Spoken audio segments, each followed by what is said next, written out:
마태복음 16장 13절서부터 19절의 말씀 제가 분독해 올리겠습니다. 예수께서 빌립보 가이사랴 지방에 이르러 제자들에게 물어 이르시되 사람들이 인자를 누구라 하느냐? 이르되 더러는 세례 요한, 더러는 엘리야, 어떤 이는 예레미야나 선지자 중에 하나라 하나이다. 이르시되 너희는 나를 누구라 하느냐? 시몬 베드로가 대답하여 이르되 주는 그리스도시요 살아계신 하나님의 아들이시니이다. 예수께서 대답하여 이르시되 바요나 시몬아 내가 복이 있도다. 이를 내게 알게 하니는 혈육이 아니요 하늘에 계신 내 아버지이시니라. 또 내가 내게 이르노니 너는 베드로라. 내가 이 반석 위에 내 교회를 세우리니 음부의 권세가 이기지 못하리라.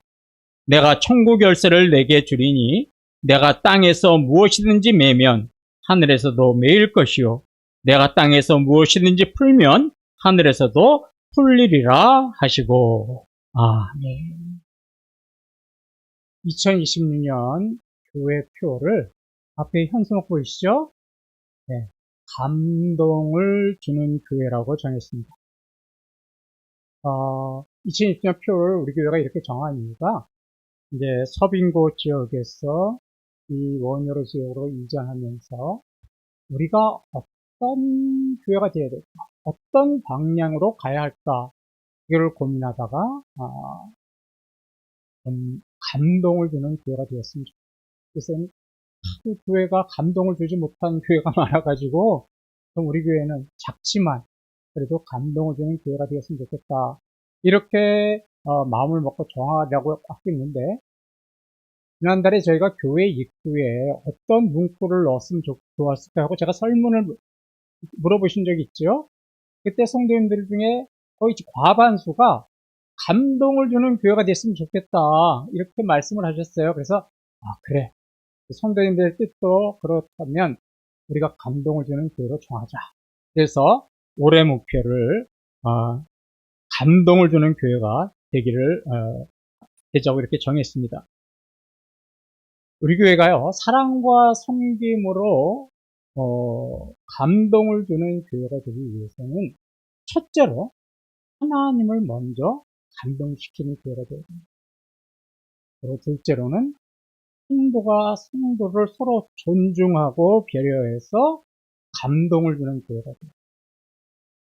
그리고 마지막으로 세 번째가 뭐냐면 이웃들을 감동을 주는 교회가 되어야 됩니다. 그래서 저는 정말 바라기는 우리 이태원교회와 성도님들이 하나님을 감동시키고 성도를 감동시키고 이웃들에게 감동을 주는 그런 교회가 되기를 주님의 이름으로 소망합니다. 그러면 우리 교회가 감동을 주는 교회가 되기 위해서는 제일 먼저 해야 할 일이 하나님을 감동시키는 교회가 됩니다. 그러면 어떻게 해야 우리 교회가 하나님을 감동시킬 수 있을까요? 오늘 저희가 읽은 마태복음 16장 13절부터 19절은 하나님을 감동시킬 수 있는 가장 기초적이고서도 중요한 단서 하나를 우리에게 말씀하고 있습니다. 자, 먼저 13절을 말씀을 보겠습니다. 예수께서 빌립보 가이사랴 지방에 이르러 제자들에게 물어 이르시되 사람들이 인자를 누구라 하느냐? 예, 예수님이요, 빌립보 가이사랴 지방에 계실 때 제자들에게 이렇게 물으셨어요. 세상 사람들이 나를 누구라고 하니? 이렇게 물으셨습니다. 자, 어디에 계실 때 물었다고요? 어디에 계실 때요? 예, 빌립보 가이사랴 지방에 있을 때 물으셨어요. 이 지명을 잘 기억해 두시기 바랍니다. 오늘 이 지명에 대해서 3번 정도 제가 이야기를 할 거예요. 어디에서 말씀하셨다고요? 예. 그때 제자들이 뭐라고 했냐면, 어떤 사람은요 세례 요한이라고 하고요, 어떤 사람은 엘리야라고 하고, 어떤 사람은 예레미야나 선지자 중에 한 사람이라고 이야기를 합니다. 이렇게 얘기했어요. 자, 세상 사람들이 한 이야기의 공통점이 뭐냐면 예수님을 어떻게 바라봤느냐? 능력이 뛰어난 위대한 인물로 봤죠. 인물을 다른 말로 바꾸면 인간으로 봤죠. 재능이 뛰어나고 위대한 인간, 병 고치고 뭐 예언하고 뭐 이러는 위대한 인간으로 봤습니다. 자, 그러자 예수님께서 또 한 번 질문을 하세요. 제자들에게 그렇다면 너희들은 나를 누구라고 생각하니? 이러고 물으셨어요. 자, 예수님이 질문을 몇 번 하셨죠? 2번 하셨죠, 그죠? 첫째가 뭐예요? 세상 사람들은 나를 누구라고 하니? 두 번째는 제자들 보고. 자, 그러면 첫 번째 질문이 중요했을까요? 두 번째 질문이 중요했을까요? 당연하죠. 세상 사람의 생각은 예수님에게 중요한 질문의 원인이 아니에요. 제자들이 나를 어떻게 생각하고 있느냐를 물으신 겁니다. 그런데요, 이 질문은요, 너희들은 나를 어떻게 알고 있냐는 지식적인 그 생각을 물어본 게 아니에요. 이 질문이 굉장히 중요한 이유가 있어요. 뭐냐면, 이 질문은요, 제자들의 구원과 영원한 생명을 결정할 수 있는 인생에서 가장 중요한 질문이라는 거예요. 오늘도 저와 여러분에게 예수님 예배 시간에 이렇게 물어보실게요. 너희는 나를 누구라고 하는가? 이 질문은요, 여러분의 인생을 결정하는 질문입니다. 내가 영원한 영생을 얻느냐, 영원한 형벌을 받느냐? 내가 구원을 받는 인생이 되느냐, 지옥 받는 인생이 되느냐? 이거를 물어보십니다. 우리 인생에서 이것보다 더 중요한 질문은 없을 거예요. 예수님의 질문에 베드로가 뭐라고 얘기했습니까? 주는 그리스도시요 살아계신 하나님의 아들이십니다. 우리 다 알고 있는 내용이죠. 자, 베드로가 이렇게 대답했어요. 자, 제가 또 한 번만 여쭤보겠습니다. 주는 그리스도시요 살아계신 하나님의 아들이십니다. 이거 베드로만의 고백이었을까요? 아니면 제자들 모두의 고백이었을까요? 아니면 제자들은 베드로하고 다른 생각과 다른 고백을 갖고 있었을까요? 어떻게 생각하세요?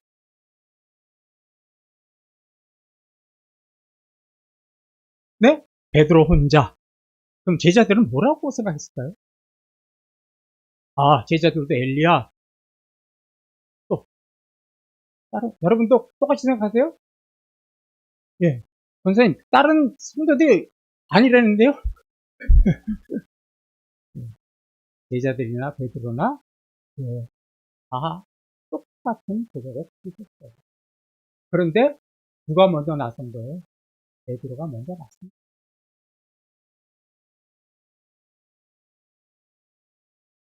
예수님이 뭐라고 물었냐면 너희는 복수예요. 제자들 모두에게 물어보십니다.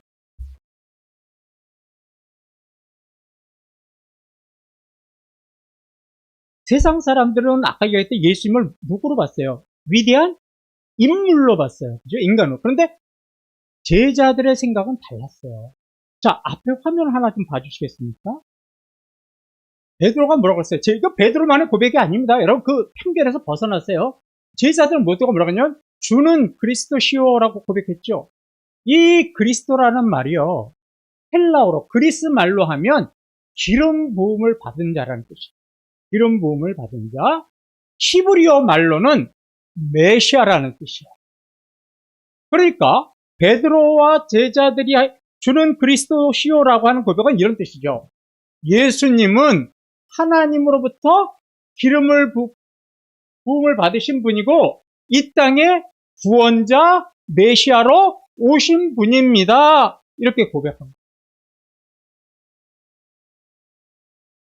자, 두 번째로는 또 뭐라고 고백을 했어요? 살아계신 하나님의 아들이십니다. 라고 고백을 했죠. 이 살아계신 하나님의 아들이라는 고백은 뭐냐면 예수님이 위대한 인간이나 선지자가 아니라 하나님과 한 본체, 삼위일체, 한 본체시오 하나님과 하나가 되시고 동일하신 분입니다. 이렇게 고백합니다. 자, 그러면 제자들이 이렇게 고백한 걸 볼 때 예수님을 인간으로 본 겁니까? 아니면 하나님의 아들이요? 하나님 그 자체라고 본 겁니까? 그렇죠. 제자들은 세상 사람들과는 전혀 다르게 예수님을 본 거예요. 아, 이분은 하나님의 아들이시다. 그런데요, 지금 이 고백에서 우리가 그냥 스쳐 지나가는 단어가 하나 있어요. 뭔지 아세요? 살아계신 하나님의 아들이십니다 해서 우리가 그냥 별로 관심도 없고 그냥 스쳐 지나가는 단어. 뭘까요? 여러분들이 그냥 스쳐 지나갔어요. 평상시에도. 뭐예요? 그래서 살아계십니다. 하나님의 아들은 스쳐 지나가면 큰일 나죠? 그럼 인간이 되잖아요. 살아계신 말은 그냥 우리가 스쳐 지나가요. 그런데 살아계심이 굉장히 중요한 거예요. 자, 이렇게 생각해 보세요. 베드로가 살아계심을 빼고 고백했어요. 주는 그리스도시요 하나님의 아들이십니다. 이거 엉터리 고백이에요? 완벽한 고백이에요? 네? 살아계신 단어 하나 뺐어요. 엉터리 고백이에요? 완벽한 고백이에요? 완벽한 고백이죠. 네, 틀렸어요? 주는 그리스도시고 하나님의 아들이십니다. 이게 틀린 고백이에요? 평상시에는 뭐 관심도 안 갖다가 왜 갑자기 그러세요? 살아계신 빼도 완벽한 고백이에요. 그런데 왜 제자들과 베드로는 여기에 살아계신이라는 네 글자를 넣었어요? 자, 제가 좀 전에 지금 이 예수님과 제자들의 대화는 어디서 일어났다고 그랬죠? 감사합니다. 거기서 일어났어요. 그죠? 빌립보 가이사랴에서 일어났어요. 그런데 빌립보 가이사랴라는 데가 어떤 곳이냐면요. 우상의 집합지역. 우상이라는 모든 우상은 거기에 다 모여있는 데가 빌립보 가이사랴예요. 제일 유명한 우상이 뭐냐면 여러분 그리스 로마 신화 보면 제우스라고 나오죠. 제우스의 손자를 모신 신전이 있어요. 제우스 신자가 판이라고 그러는데요. 판이라고 하는 그 사람을 모시는 신전이 있어요. 바알과 바알의 그 우상들을 섬기는 신전도 있고요. 또 하나 로마 황제를 섬기는 신전도 있고요. 모든 빌립보 가이사랴는 신전, 우상으로 가득한 곳이에요. 그런데 한번 잘 생각해 보십시오. 이 빌립보 가이사랴 지방에 있는 신들은 인간이 만들어낸 신, 그죠? 나무나 돌로 만들어진 신이고 인간의 생각으로 만들어진 신들이에요. 하나같이 외형, 겉모습은 있잖아요. 뭐 커다란 대리석, 도상, 뭐 나무로 만든 겉모습은 다 있지만 실체는 없어. 죽어있는 우상이요, 죽어있는 신이죠. 자, 중요한 게 이거예요. 빌립보에 수많은 신들이 있어요. 그 신들은 다 무슨 신이에요? 죽어있는 신이에요. 그런 한복판, 빌립보 가이사랴 한복판에서 제자들은 뭐라고 고백을 했어요? 그렇죠. 오늘 이거 하나만 깨닫다고 나는 성공한다. 그 한복판에서 하나님, 예수님, 당신은 그런 신들과는 근본적으로 다르십니다. 당신이야말로 지금도 살아계시고 지금도 역사하시는 하나님의 아들이십니다. 그러니까 우리가 살아계시냐 말을 앞으로 놓쳐서는 지금도 살아계시고 역사하십니다. 우리의 모든 삶을 주관하시는 그 하나 예수님 그분의 아들이십니다. 얼마나 제자들의 고백에 예수님은 뭐였어요? 감동 먹었어요. 크게 기뻐하셨어요. 그리고 17절에서 이렇게 말씀하세요. 예수께서 대답하여 이르시되 바요나 시몬아 내가 복이 있도다. 이를 내게 알게 하니는 혈육이 아니요 하늘에 계신 내 아버지시니라. 예, 자 베드로와 제자들이 주는 그리스도시요 살아계신 하나님의 아들입니다. 세상적인 지식으로 고백한 거 아니죠? 누가 알려주셨어요? 하늘에 계신 하나님 아버지가 얘들아 너희가 지금 모시고 있는 예수님은 살아계시고 지금도 역사하시고 나와 함께 일하고 있다. 내가 너희들에게 보낸 구원자 메시아. 이거를 성령님께서, 지금으로 말하면 성령님께서, 그때는 하나님 아버지께서 제자들의 마음에 어떻게 하시는 거예요? 심어주신 거예요. 그래서 이렇게 고백할 수 있어요. 그러니까요, 우리가 고백해요.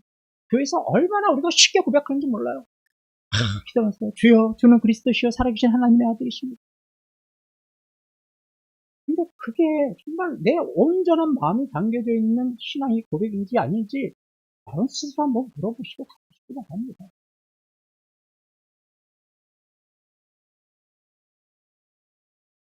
정말 성령님의 인도하심으로 참된 신앙의 고백, 마음속 깊은 곳에서 우러나오는 고백에 대해서 하나님은 뭐라고 그랬어요? 내가 너에게 복을 주게.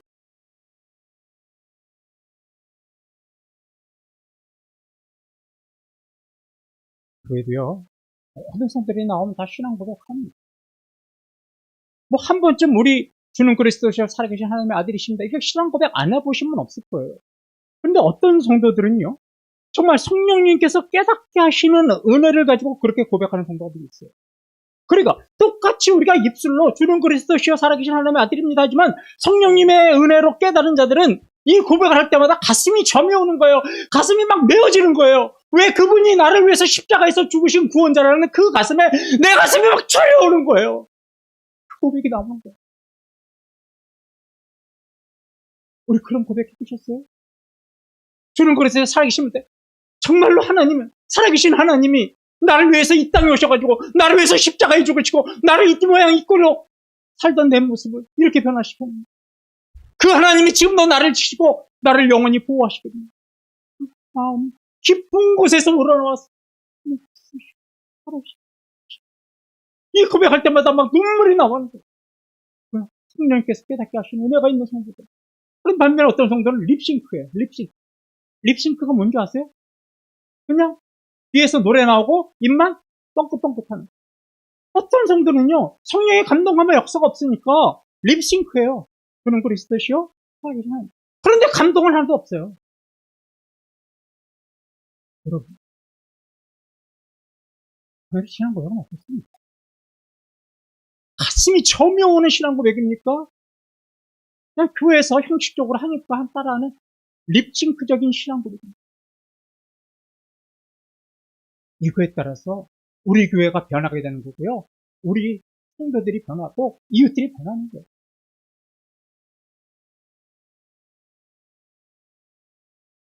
18절을 보겠습니다. 또 내가 내게 이르노니 너는 베드로라. 내가 이 반석 위에 내 교회를 세우리니 음부의 권세가 이기지 못하리라. 예수님 뭐라고 그러셨어요? 내가 이 반석에 내 교회를 세울 것이다. 18절을 보면요. 교회에 관한 진리 두 가지가 나와요. 첫째, 교회는 누가 세우시는 거예요? 내 교회를 세우리니. 누가 하신 말씀이에요? 예수님. 그러니까 교회는 누가 세우는 겁니까? 예수님이 세우십니다.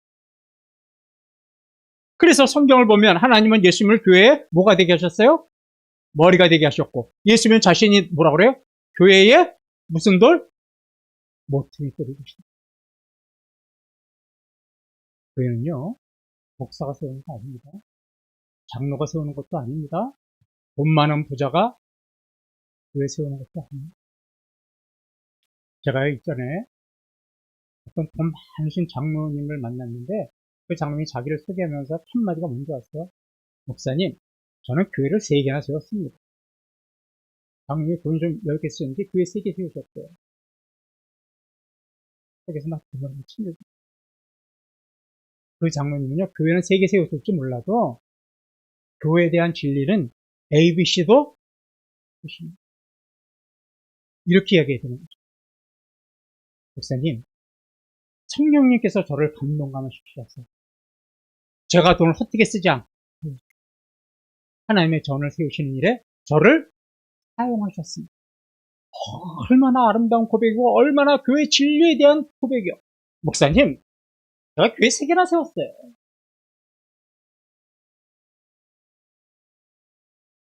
이건 교회 진리를 모른다는 거예요. 교회는 인간이 세우는 게 아니고요. 하나님이 세우십니다. 물론 사람이 세우지만 하나님께서 그분들을 감동시키고 역사하셔서 일하게 만드신 거지 내 스스로 하는 게 없어요. 목사가 교회를 개척해서 교회가 부흥하잖아요. 목사가 아니라 뭐가 되는 줄 아세요? I am king! 뭐예요? 왕이 돼요. 제왕적 왕이 돼요. 저는 이 교회를 제가 안 세워서 얼마나 감사한지 모릅니다.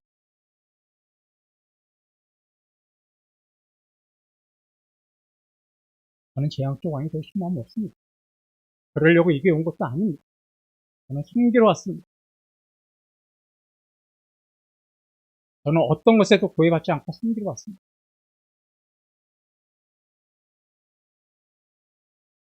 그래서 교회는 주님이 세운 거니까 우리는 교회를 어떻게 섬겼는가? 우리가 움직여서 교회를 섬기는 게 아니에요. 교회의 머리가 되시는 주님이 이 교회를 이끌어 가시도록 우리는 주님 앞에 뭐 해야 되는 거예요? 교회를 맡기는 거예요. 누구에게요? 주님 앞에 맡기는 거예요. 근데 우리는 자꾸 내 생각하고 내 계획대로 교회를 이끌어 가려고 그래요. 그러니까 교회가 문제가 생기고 트러블이 생기는 거예요. 교회는 주님이 기뻐하시는 뜻대로 이끌어 가시게 놔두고 우리는 그 뜻에 뭐 하는 거예요? 순종만 하는 거예요. 순종만. 그런데 자꾸 본인이 앞서서 뭘 하려니까 교회에 잡음이 생기는 거라니까요. 그래서 그 교회 진리를 몰라서 그러는 겁니다. 두 번째 진리가 뭔가요? 이 반석 위에 내 교회를 세우겠다. 여기서 반석이 뭐냐면 이게 카톨릭은 반석을 누구라고 부르는 줄 아세요? 베드로라고 그래요. 베드로. 그래서 교황을 전부 다 뭐라고 불러요? 이름이 베드로예요. 반석은 베드로가 아니에요. 그래서 일대 교황이 베드로. 반석이라는 것은 주는 그리스도시요 살아계신 하나님의 아들이시라는 신앙 고백을 나타냅니다.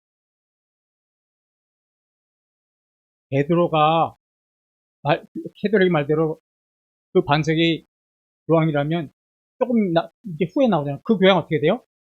예수님한테 작살나게 깨지잖아요. 무슨 말씀인지 아시죠? 좀 이따 이야기하겠습니다. 그건 그렇지 않습니다. 우리 개혁교회, 우리 개신교의 진리는 베드로가 아니라 뭐예요? 우리 신앙교회. 그러니까 예수님께서는 이렇게 말씀하신 거예요. 베드로와 제자들의 그 성령님께서 깨닫게 하시는 신앙, 더 나아가서는 모든 교회는 정말 믿음으로 하나님 앞에 진실하게 고백하는 그 신앙 고백 위에 예수님은 교회를 세우시겠다고 합니다. 교회는요, 돈이 뭐 많아서 세워지는 것 아니고요. 뜻 맞는 몇몇 사람이 뭐 우리 교회를 하나 세워볼까? 이래서 세워집니다. 그리스도를 믿는 하나님의 자녀들이 성령님의 도우심으로 고백한 그 올바른 신앙 고백 위에 교회가 세워지는 겁니다.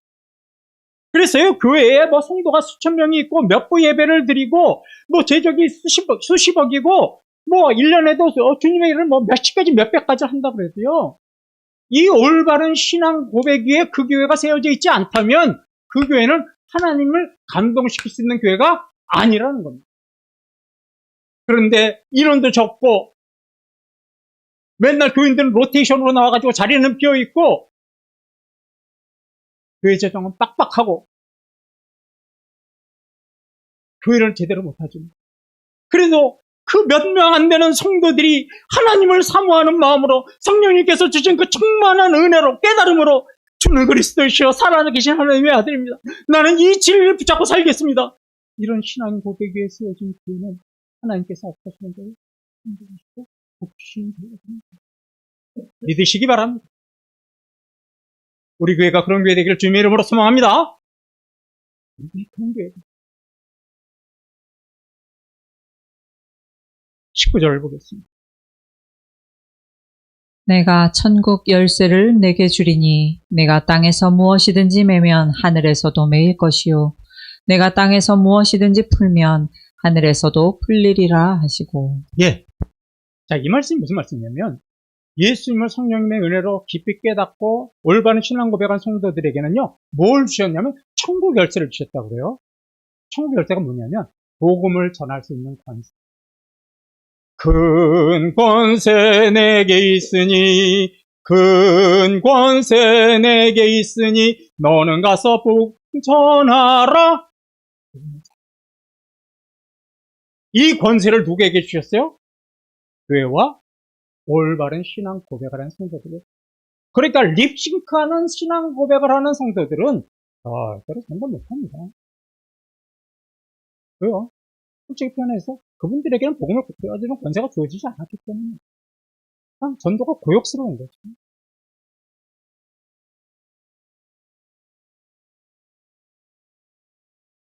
그래서요, 저희가 복음의 권세를 받잖아요. 그래서 이제 우리가 믿지 않는 우리 가족들, 또 우리 직장 동료들, 그리고 이웃들에게 그 복음을 전해요.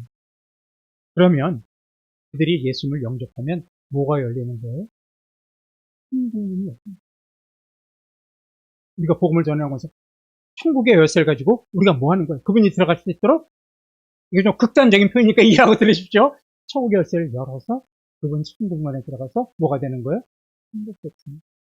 그럴 권세를 우리 교회와 올바른 신앙 고백한 성도들에게 주셨답니다. 근데 반대로 생각해 보세요.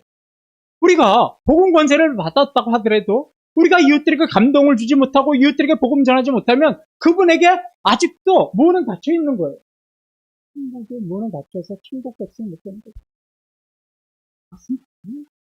정말로 얼마나 슬픈 일인지 몰라요. 같이 삶을 사는 식구가 아직도 천국문이 열리지 못해서 천국에 들어가지 못했다는 거예요. 근데 그걸 왜 그냥 넘어가지.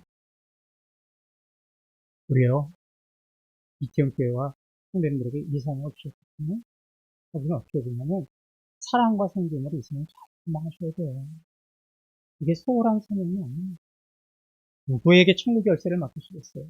며느리에게 복권 열쇠는 안 맡긴다고 그러는데 그 귀한 천국 열쇠는 근데 우리는 너무나 소홀하게 생각해요. 전도 좀 하십시다 그러면 안 나와요. 목사는 속이 터지고 혼내하는 거죠.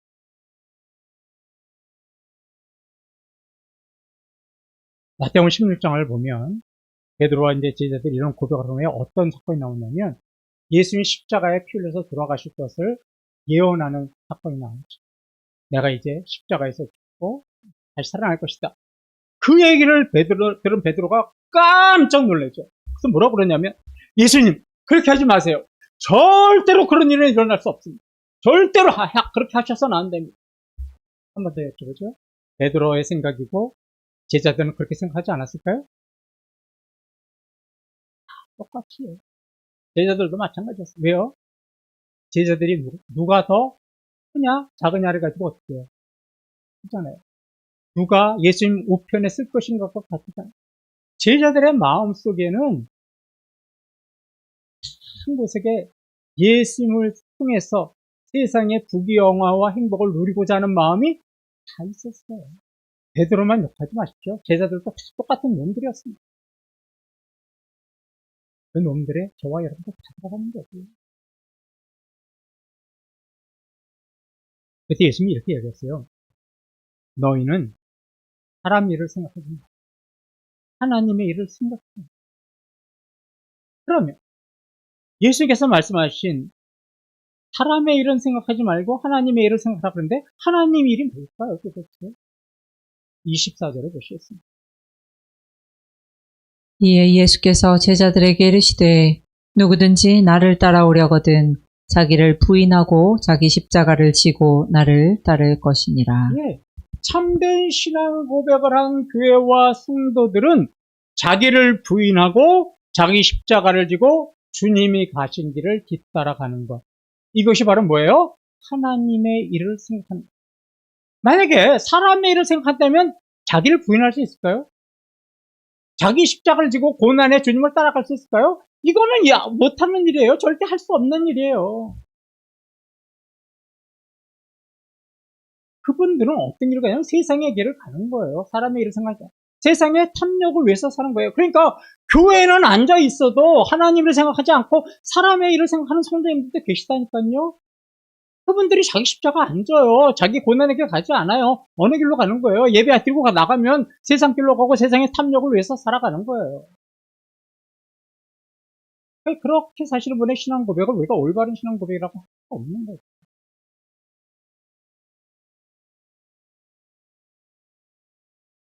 그래서 서서히 말씀을 마무리하죠.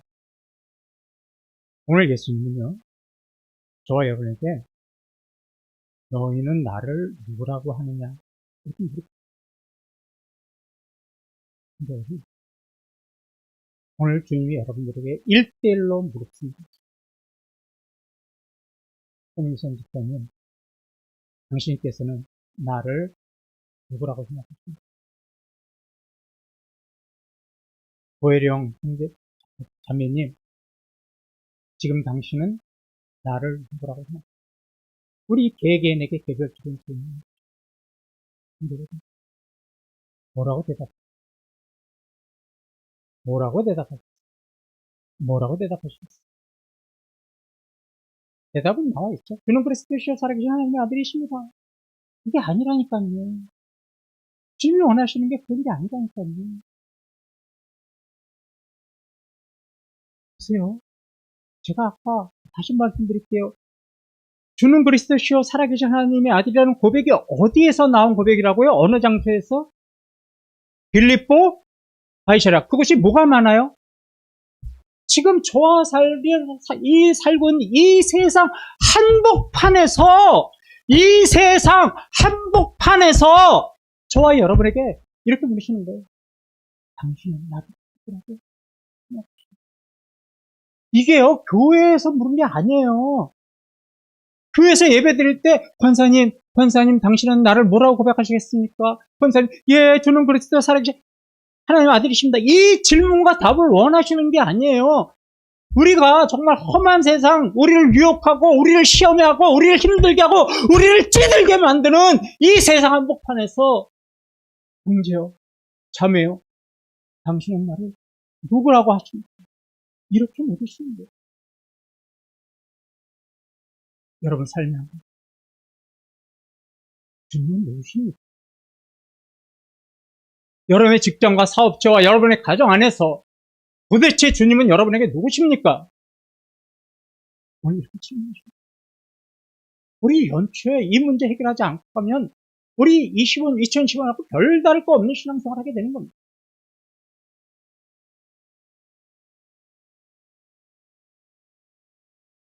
이 고백은요, 우리가 단순히 주여, 당신은 그리스도시고 살아계신 나의 하나님의 아들이십니다. 이런 신앙 고백만을 원해서 이렇게 물으시는 거 아니에요. 세상 한복판에서요, 저와 여러분에게 물어보시는 건 뭐냐면, 형제요, 자매요, 당신은 이 세상을 살면서 당신 자신을 부인할 수 있습니까? 당신은 내가 짊어진 그 고난의 십자가를 지고 나를 따라오실 수 있습니까?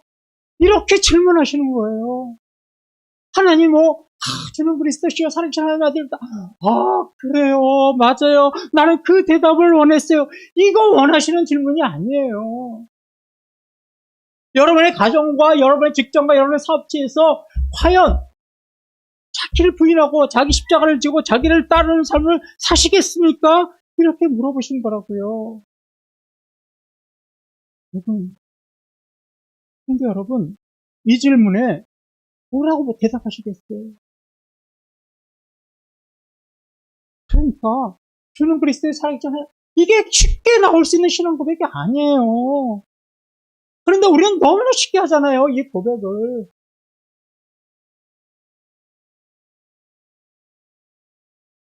그 말씀을 드리겠습니다. 제가 그랬습니다. 우리 교회는 오늘서부터 뭐가 파괴가 됐다고요? 네, 시간이 파괴됐습니다. 제가 하고 싶은 얘기 다 소개할 겁니다. 그러려니 하고 편하게 들으십니다. 앞으로 하려고 선체 쉴 때도 해야 됩니다. 너희는 나를 누구라 하는 질문이요. 우리 2020년 우리의 삶에 적용해 너는 나를 누구라고 하는 말이 무슨 말인지 아세요? 근데 여러분, 당신이 2026년도 이 올 한 해도 당신이 주인이 돼서 사시겠습니까? 아니면 나를 주인으로 모시고 살겠습니까? 이 질문. 우리는 올해 연초에 이 질문에 대답하고 가야 돼요. 올해 사시면서 교회에 나와서는 그저 주는 그리스도시여 살아계신 하나님의 아들이십니다. 립싱크와 같은 고백을 하지만 삶에서는 자신이 주인이 돼서 살아가고 모든 것을 결정한다면 하나만 하면 신앙 고백입니다. 2020년의 영적 그 싸움이 뭔지 아세요? 누가 주인이 돼서 살아가느냐가 우리 인생을 관건하는 거고 우리의 믿음을 결정하는 겁니다. 2020년도 성도님들의 삶에 일어난 크고 작은 문제들에 대해서 누가 결정하시겠습니까? 성도 여러분이 결정하시겠습니까? 아니면 주님께 맡기시겠습니까? 2020년을 살아가시면서 사람의 일을 생각하시면서 사시겠습니까? 하나님의 일을 생각하시면서 사시겠습니까?